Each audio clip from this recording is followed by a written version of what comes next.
Grainger.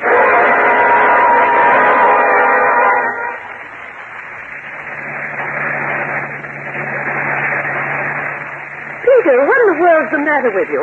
One moment you're driving like a madman, the next you're literally crawling. I was making sure of something, Norma. Making sure of what? We're being followed. Followed? By whom? It's a dark green sedan. Been following us for the past 15 minutes. It's so desolate out here. Drive faster. Right. That green sedan's staying right behind us. What in the world? Brace yourself. It looks like they might try to run us off the road. Peter, look out! That man has a gun.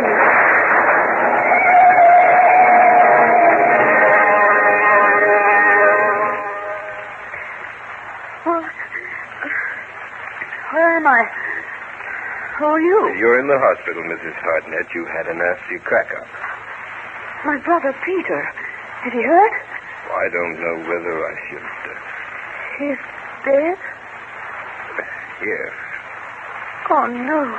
The police are waiting outside. As soon as you can answer some questions, they'll want to talk with you. All I know is that a car ran us off the road. The man in the car shot Peter. The police will want to hear your story in full, Mrs. Hartnett. All right. I'll just get them. Just a minute. My necklace. What happened to it? Necklace? You didn't see it? A diamond necklace? You wore no necklace when you were brought in here. Was it valuable? It was valued at $30,000. This is Steve Grainger, private detective with a story about a missing necklace, a dead man, and a green sedan. In just a moment, I'll take you back to one of my most interesting cases.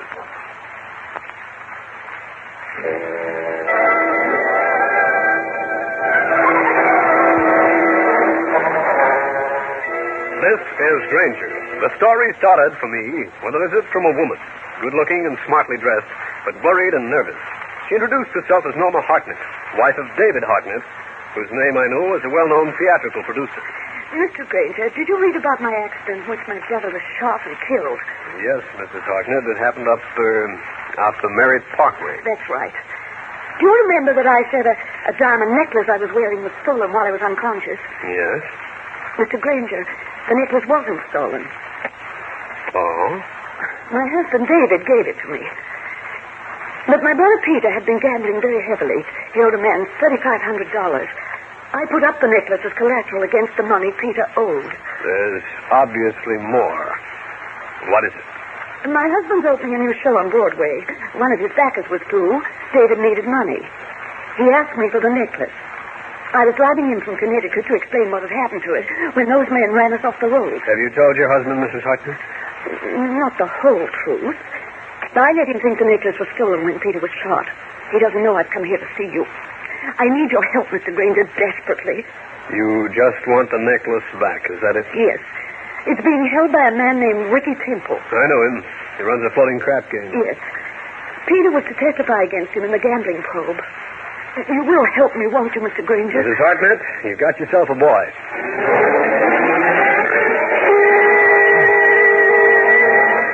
Norma Hartnett gave me a New York address, one of the local hostelries, and went on her way.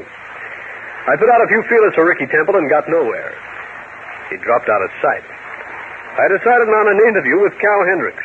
He was a newspaper man, and if anybody could give me a lead, I felt he could. What in the world do you want with a shifty character like Ricky Temple? I'm hunting a diamond necklace for a client. I'm glad it's business, Steve, but I don't know if I can help you or not. When the gambling probe started a couple of months back, Ricky crawled down a sewer someplace with the other rats. I'm sure he's in New York. He used to hang around the west side, up near Columbus Circle. Well, thanks, Cal. I'll go ask at some of the places up there. I'll leave you spare change here, will you? I can take care of myself. Don't worry. The last time you came back from a gambling joint, you were wearing a barrel. Never mind. With a belt in the back.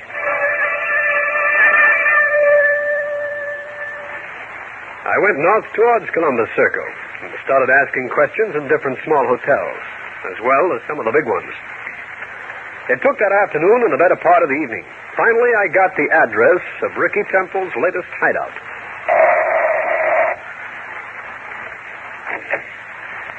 What do you want? Ricky Temple? He around? Who are you, Buster? I want to see Temple. He's an old friend. Temple ain't got no friends. And say, ain't you Steve Grainger? Suppose I am? Blow. We don't want private snoops around. Smells up the joint. I'll teach you to mind your adverbs, mister. Now move aside. I don't think so. All right, Grainger. What's the routine for? Came up to see you, Ricky. Your butler hasn't learned his manners yet. He was told to keep out the characters. You're a character. But I'm in. Okay, you're in. How much do you want to keep your mouth zipped? You get the wrong man, Ricky. I'm not up here looking for a quick buck. Spit it out, then. I'm busy inside. I'll take $30,000 worth of diamond necklace that belongs to Mrs. David Hartnett. Don't be silly, Grainger. You've got it. She wants it. Good night, Snoop. The door is open, and I just ran out of time. There's a killing mixed up in this, Ricky. No, there isn't. You haven't read the papers. Mrs. Hartnett's brother was shot and killed. When the police find out about that necklace, they're going to get inquisitive about you. You sure about this? Would I be here if I were kidding?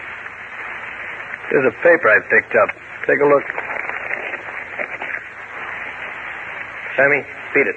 Okay. Inside, what's the game? Be sure I get my percentage. Right. Come inside and shut the door. I'm invited to stay a while, huh? I just want you to get something clear in your mind. I have not got the necklace. That puts you on a spot. Suppose I pull out 3,500 clams and ask you to hand it over. Well, Come on, Ricky. Tell me the rest of the story. What happened to the necklace? I don't think I'll say any more. Let Mrs. Hartnett come over. I'll talk to her. You'll talk to me or I'll get police headquarters on the phone. I'll tip them two ways. One about the necklace, second about this game you're running. You'd spill, huh? I would. When there's 30 grand worth of ice concerned, plus a killing. Maybe I ought to call my mouthpiece. He'd know what to do.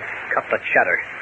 You haven't got a lawyer and you know it. Look, Grainger, I don't know what the play is, see? But I got a couple details. Maybe they'll help you get back the necklace, huh? I'd better get it back, or you and I will tangle with a cop looking on. Okay, I'll tell you what I know. Now, you see... Hey, you! Hold it!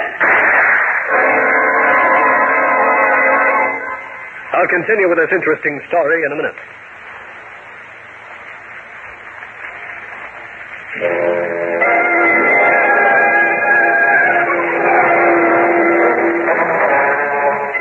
As the door opened and the two shots reverberated through the room, Ricky Temple dropped to the floor.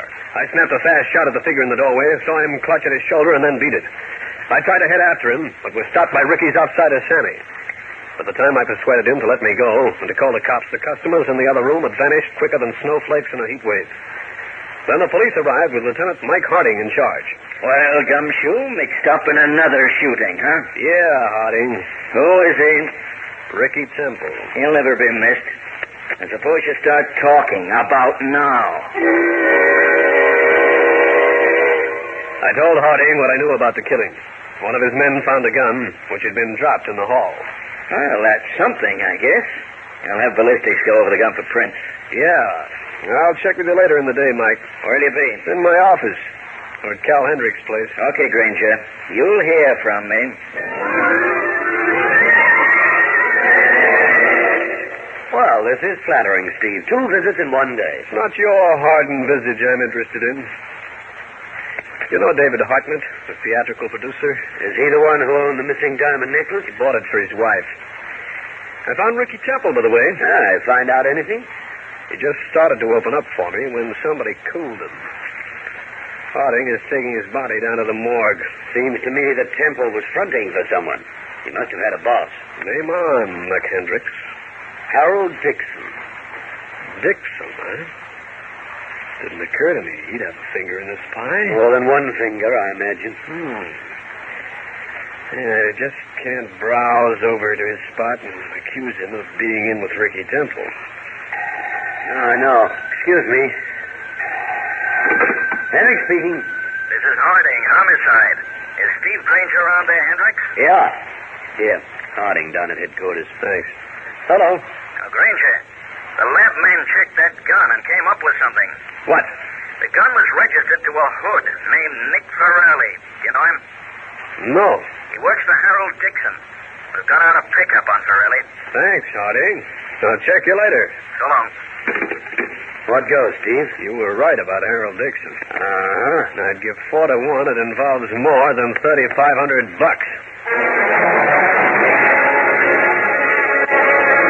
I left Cal, dug Mrs. David Hartnett's address out of a coat pocket, hailed a cab, and went over. She greeted me at the door. Mr. Grainger. Mrs. Hartnett, have you ever met a man named Harold Dixon? Very frequently. In what way? Social? Not exactly. He happens to be a partner in my husband's current enterprise. How much does he have to say about what your husband does? Show-wise, that is. Quite a lot. Since the other backers quit, Mr. Dixon almost controls the whole thing. Has he and your husband been having any trouble? Not exactly trouble, no. But he isn't quite satisfied with the show as it is. He doesn't feel that it's smooth enough yet to open on Broadway. Uh-huh. Surely you don't think Mr. Dixon's involved in the theft of the necklace? Mrs. Hartnett, I went to see Ricky Temple. He didn't have it. Also, he's a stooge for Dixon. What? Now Temple is down in the morgue. Somebody shot him. Shot The him? gun belongs to a hoodlum named Nick Pirelli, a character who also works for Harold Dixon. You mean Harold Dixon's a crook? Harold Dixon has been an elusive figure in crime for years. He's been connected with big-time gambling, with every shady enterprise in every town of consequence in the country. You don't suppose he's trying to get control of my husband's productions? Suppose he can keep the show out of town long enough. He can probably fix it so your husband won't be able to get any more backing. What happens? But he can't do that. It's not legal. But it is, Mrs. Hartnett. It may be chiseling in its worst form, but it's inside the law, way inside. How much of an interest does Dixon have in your husband's show? 50%. In other words, if your husband sold one more share, Dixon would be in control.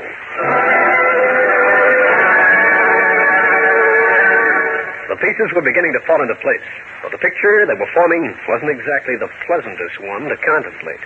Harold Dixon was a smart operator, shrewd, smooth, and slippery as an eel dipped in olive oil.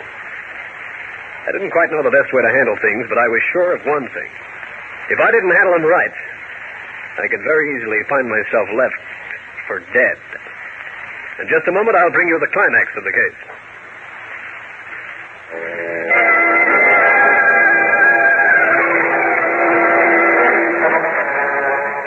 I warned Norma Hartnett not to make any foolish moves until I did more checking up. I wanted first to get a line on where Nick Pirelli, the owner of the murder weapon, might be hiding out. I phoned Harding at police headquarters, but Pirelli was holed up as securely as a gopher in sub-zero weather. So I called Cal Hendricks once again. About 6 months ago, Pirelli was seen around town with a showgirl from the Mambo Club. Her name is Ruby. Ruby what? I don't know. But the manager of the club could probably get all the dope on her for you. I got a break at the Mambo Club. Ruby still worked there. She lived downtown in a small apartment around the corner from Union Square Park. I got a second break. She was home. Your name is Grainger, you say? Yeah. I want to talk to you about Nick Pirelli. You a cop? No? What do you want? I'd like to meet him, if it's possible. Where? Well, you name it, Ruby. Okay. Be at the Mambo Club at 10 tonight.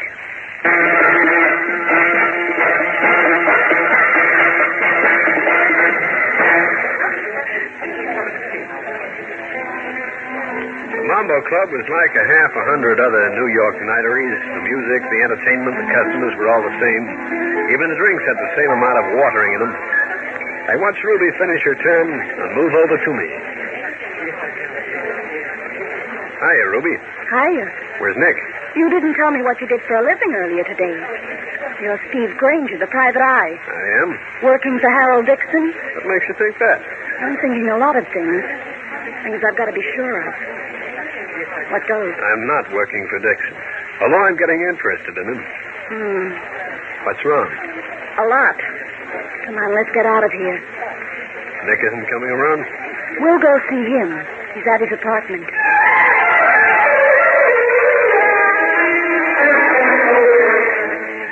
Ruby and I grabbed some transportation. In a few minutes, we were standing in front of a brownstone on the Lower East Side. This is it. Right.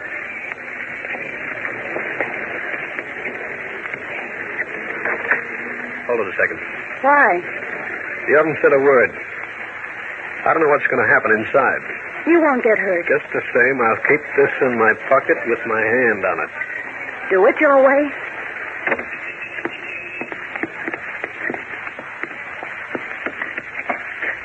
This is Nick's apartment. You got a key, huh? Sure. You first, please. This way. Thanks. I want a word. Looks like I'm too late, doesn't it? Grainger, What do you know about this, Ruby? Nothing, but I knew he was here. When he didn't answer the door, I let myself in and found him. Shot once through the heart. Did you move him? Me? Oh, of course not. Tell the police about this. No, I got scared and came back to the club. And I started thinking about you. I decided to bring you over first. Is there a phone in here? Over there. I'll call homicide. We'll have to stay here. Know anything about Nick's connections lately? Nothing definite. He's been worried about something. Just a minute. Homicide, please. Harding talking. This is Grainger. I found Pirelli for you. Thanks. I want to talk to him. You're a little late. He was murdered in his apartment at 2215 East 9th Street. I'll be right over. Okay. And you stay there, you hear? Okay, I hear.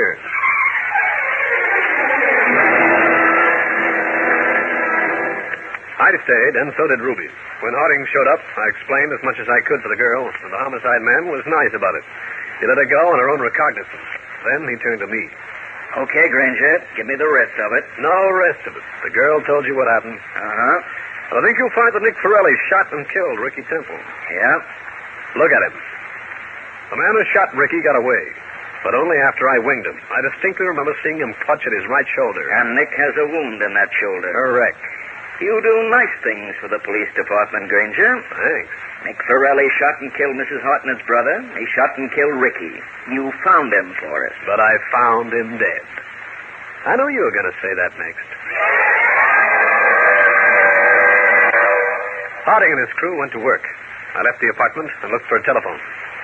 One in a booth where I wouldn't be disturbed.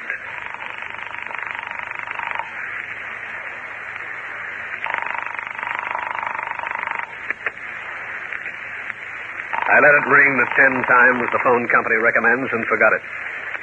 Mrs. David Hartnett was not at home. I was almost sure that Harold Dixon was in back of the killings, but how to tie him in was the real problem. I decided to pay him a visit. He lived, but exclusively, in a house on a quiet west side street. This was it.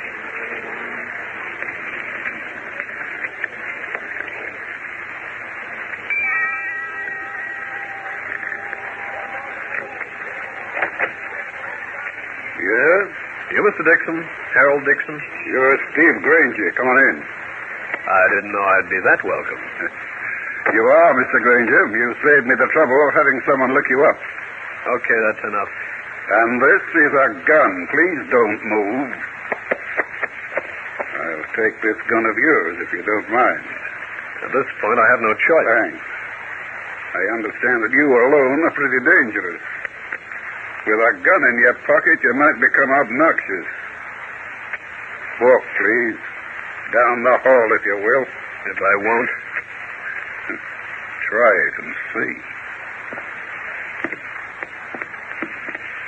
The first door on the right. Go on in.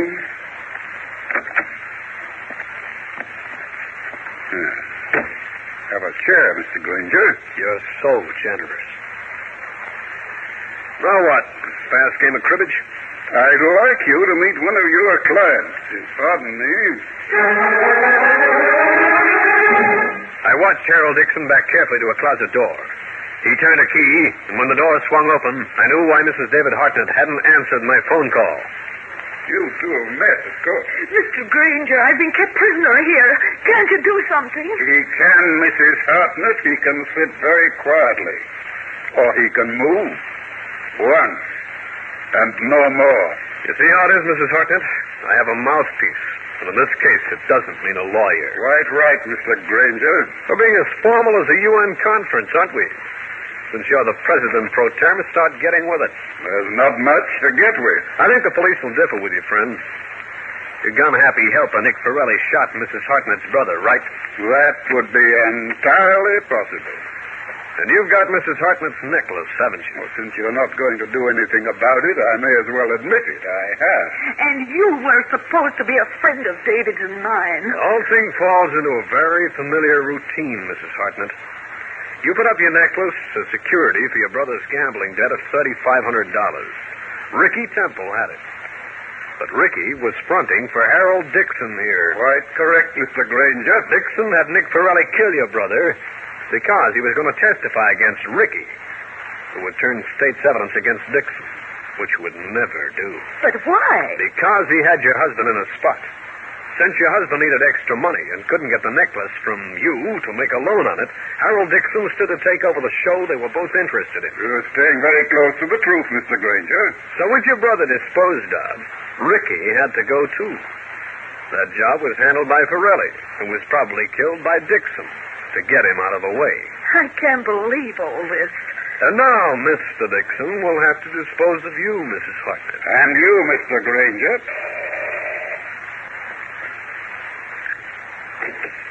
You want me, boss? Yes, Jigger. I want you to arrange for Mrs. Hartnett and Mr. Grainger. Okay, boss. You want I should dump him in the river? I never ask how you do things. Just do them. And you, Dixon, wind up with a $500,000 show plus a $30,000 necklace. But what's Mr. Hartnett going to say when he finds out his wife has disappeared? He's got something there, boss. Can we make it look accidental? Like maybe a car accident? Excellent suggestion, Jigger. Oh, excuse me. Harold Dixon speaking. Yes. Oh, yes, of course, Harding. You may come up any time. I've cooperated with the police for years. Get him out of here quick, Jigger. That was Harding of homicide.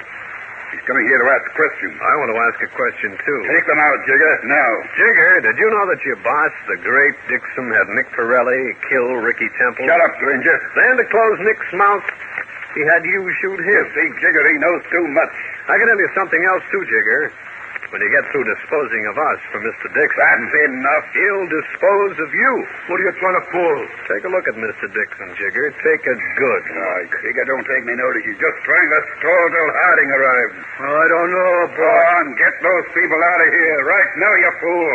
I'm Harold Dixon, remember? Yeah, Dixon, I remember. I remember some other guys who just don't drop out of sight. Put down that gun. Dixon. I think we ought to talk first. Put it down or I'll shoot. Try it.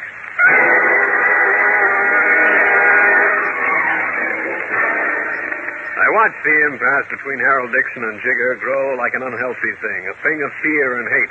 Then I got a sudden break. Jigger turned his back to me, facing Dixon completely. I made my move. Go, Grainger. Let go of that gun. Dixon, you're going to shoot.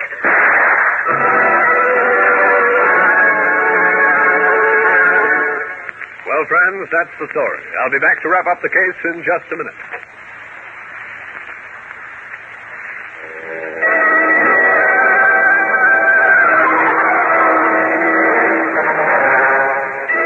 I was lucky.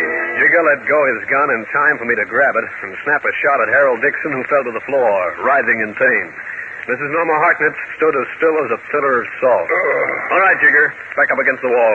Shut up. Mrs. Hartnett, snap out of it. You'll be all right. I'm frightened, Mr. Grainger. Never mind that. Have you ever been in this place before? Yes, Does Dixon have a wall safe around here? A spot where he might keep your necklace? over there, behind that picture. Thanks. We'll have the police open it. But we never get out of here. Harold Dixon must have a dozen of his men here. That's one of them now. Don't move, Jigger, and don't make a sound. Open up in there. What do we do? Nothing. Except let them in, Mrs. Hartnett. It's the police. And just like in the storybooks, they've arrived in the nick of time.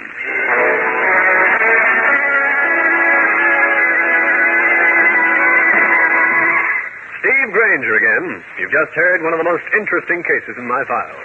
And I'll have another one for you. So be around next time.